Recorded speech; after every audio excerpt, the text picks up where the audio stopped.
Salam, puji Tuhan saudara-saudaraku yang dikasih Tuhan Yesus Kristus dimanapun saudara berada.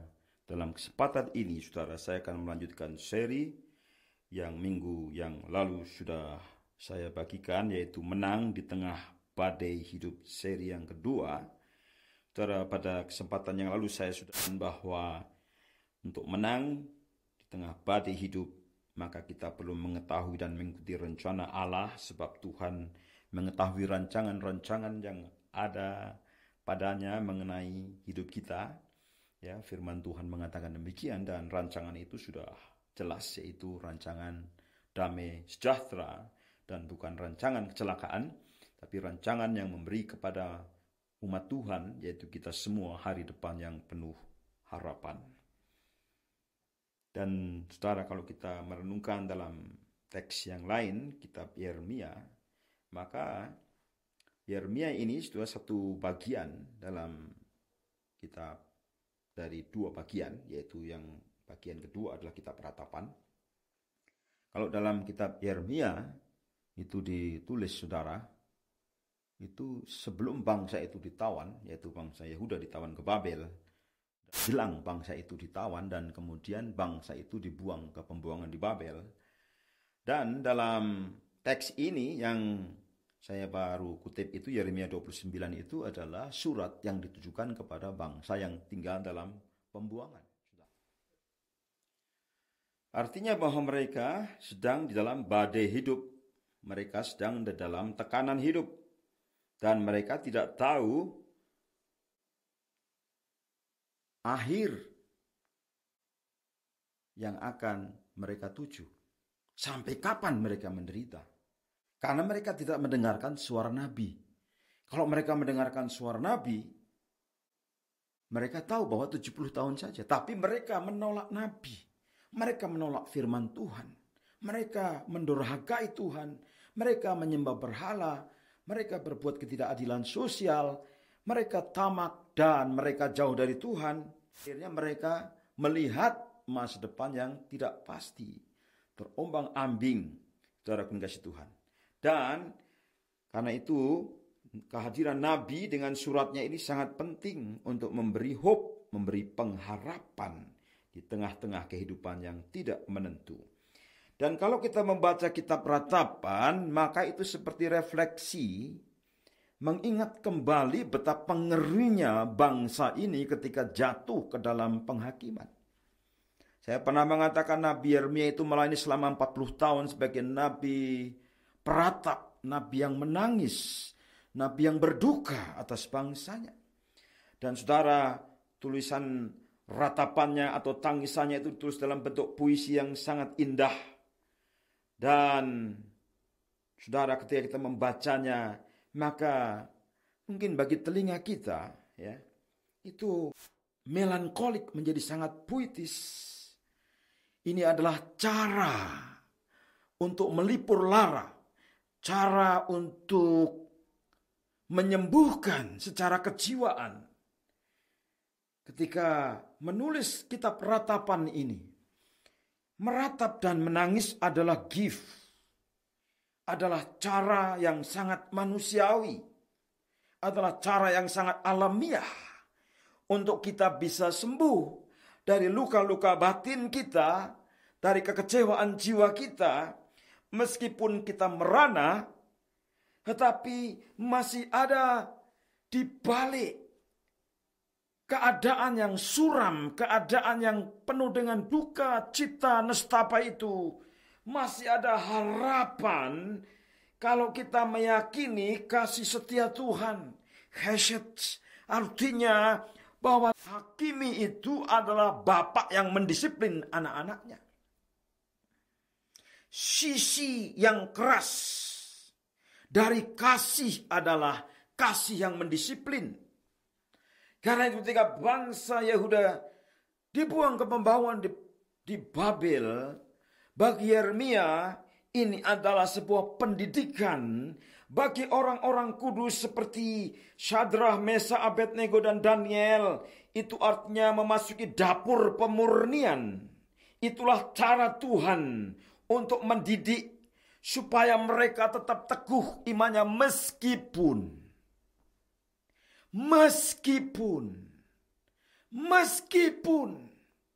keadaannya sangat menyesakkan, sangat susah, gelap gulita, gelap pekat, malam yang kelam. Tetapi ketika kita meyakini kasih setia Tuhan, maka kita bisa bernyanyi seperti Yeremia. Saya tidak tahu apa yang saudara alami hari-hari ini, yang saudara alami di tahun ini. Mungkin saudara mengatakan bahwa tahun yang sudah saya lewati ini adalah tahun yang penuh dengan masalah hidup.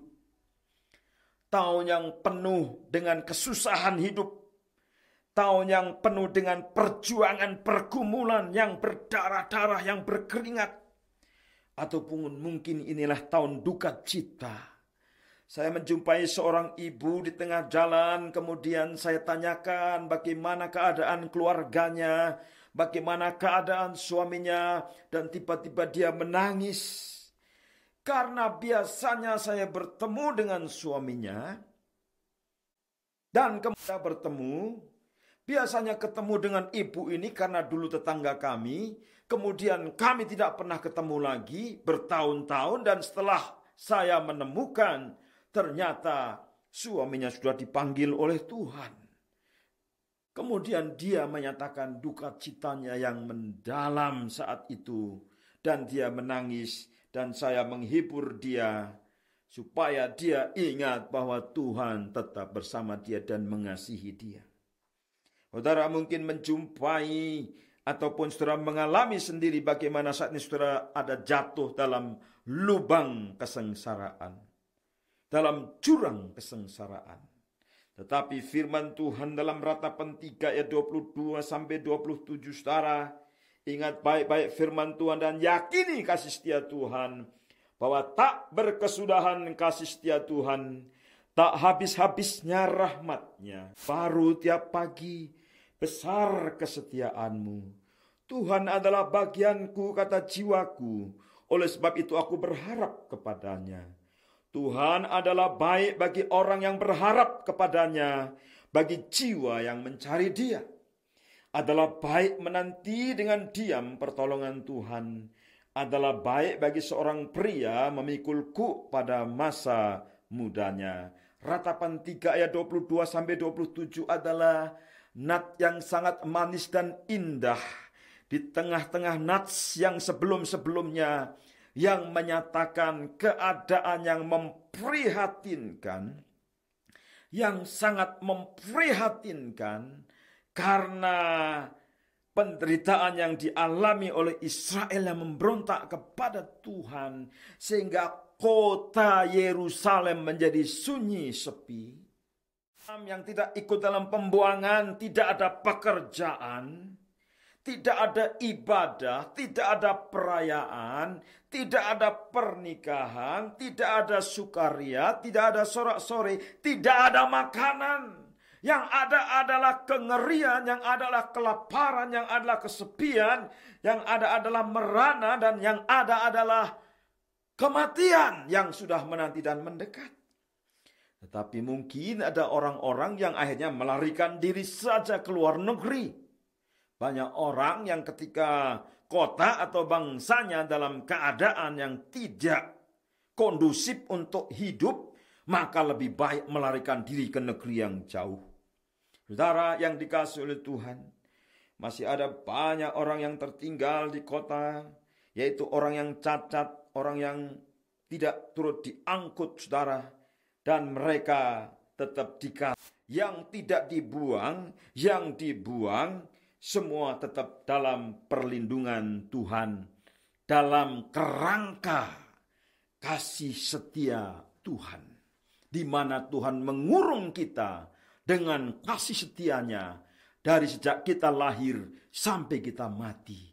Selama kita hidup, yakini kasih setia Tuhan, karena rahmatnya tidak habis. Kebaikannya tidak akan berkurang. Kalau kita memuji dan menyembah Tuhan, maka kita bisa merasakan kesetiaan Tuhan. Tuhan adalah bagianku. Aku tidak memiliki apapun, tapi Tuhan adalah milikku satu-satunya. Dan aku mau berharap hanya kepada Tuhan. Ketika manusia sudah tidak ada tempat lagi berlari, maka tempat dan alamat yang tepat adalah Tuhan Yesus Kristus. Mari datang kepada Tuhan Yesus Kristus. Datanglah kepadaku yang letih lesu dan berbeban berat, kata Tuhan Yesus, aku akan memberikan rest, aku akan memberikan damai, aku akan memberikan kelegaan, aku akan memberikan keselamatan, aku akan memberikan pertolongan. Dan saudara yang dikasihi Tuhan, mari datang kepada Tuhan Yesus. Kalau saat ini saudara sedang dalam keadaan minus, mungkin saudara di akhir tahun saudara menghitung neraca pembukuan keuangan keluarga, neraca pembukuan keuangan perusahaan, dan saudara melihat dunia ini, krisis yang terus-menerus secara ekonomi membuat saudara tidak beruntung. Percayalah kepada Tuhan.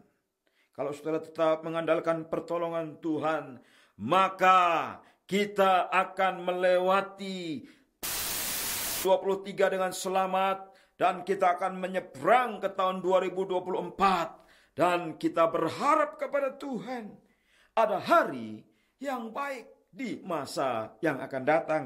Karena itu, belajar dari Daniel, Sadrah, Mesak, Abednego, mari kita tetap mengikuti rencana Tuhan, mengikuti jalannya Tuhan, meskipun harus berjalan kaki ratusan kilometer sebagai tawanan, sebagai budak.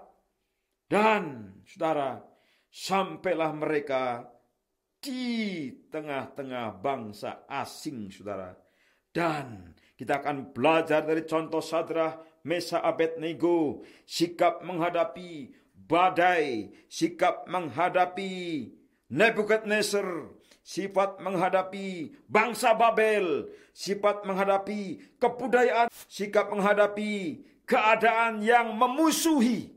Saudara, sikap yang pertama, kita belajar bahwa Daniel berketapan untuk tidak menajiskan dirinya.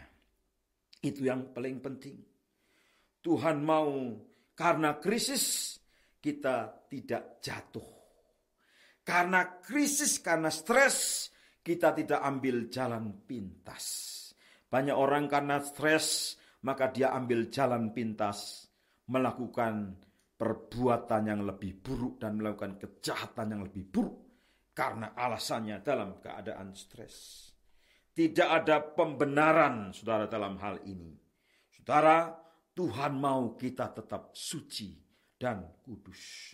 Tuhan mau kita tidak menajiskan diri dengan dunia ini.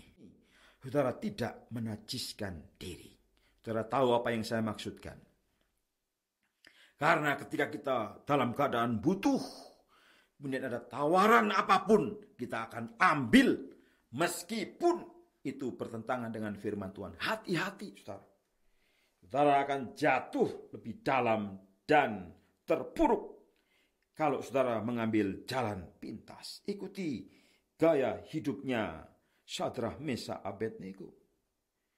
Walaupun dia harus memasuki hidup di tanah asing, hidup sebagai budak, hidup dengan budaya baru, dia belajar menyesuaikan diri dengan tekanan yang dihadapi, tetapi dengan tetap mengandalkan Tuhan. Itu yang paling penting. Harus tetap bersikap positif. Iman kita pakai, saudara.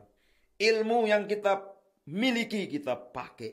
Pelayanan tetap kita lakukan. Dengan tekanan apapun dalam pekerjaanmu, di kantormu, dimanapun saudara berada tengah masyarakat, tetap 3 hal ini, saudara.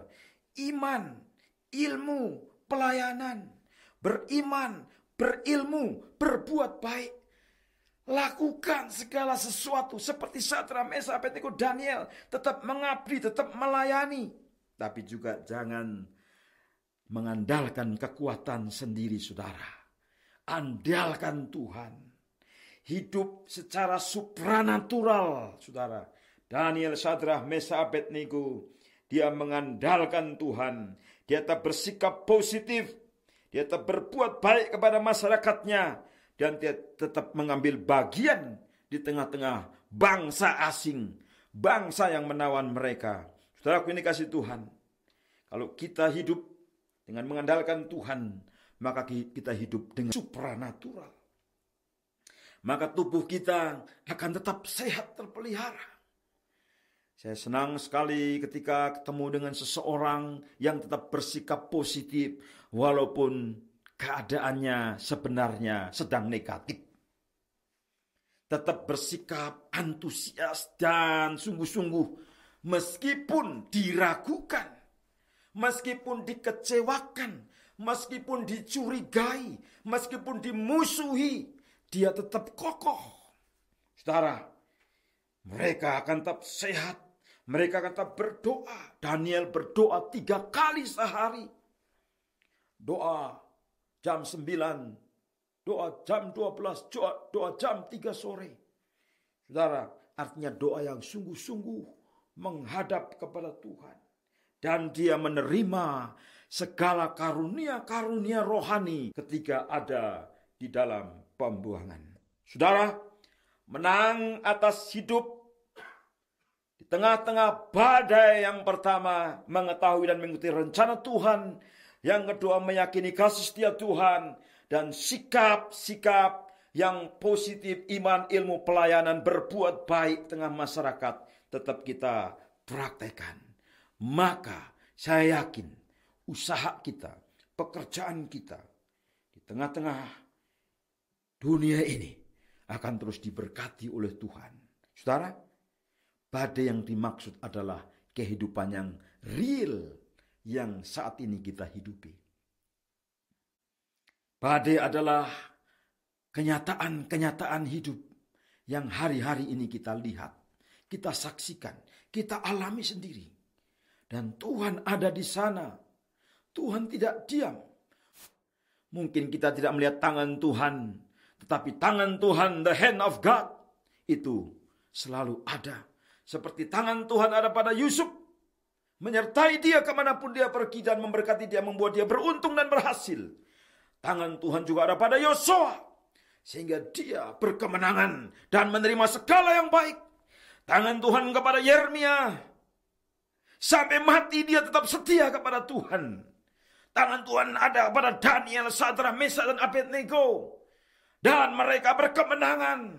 Mereka berhasil melewati ujian demi ujian.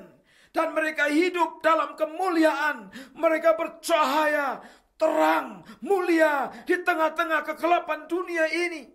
Kalau saudara tetap setia kepada Tuhan, maka tidak ada yang mustahil. Badai itu akan berlalu. Badai itu akan disingkirkan. Era baru yang disebut era kemenangan, yaitu era mengalahkan badai. Raksasa, badai-badai, masalah-masalah yang besar, gunung-gunung yang tinggi, saudara akan kalahkan di dalam nama Tuhan Yesus Kristus. Haleluya. Amin.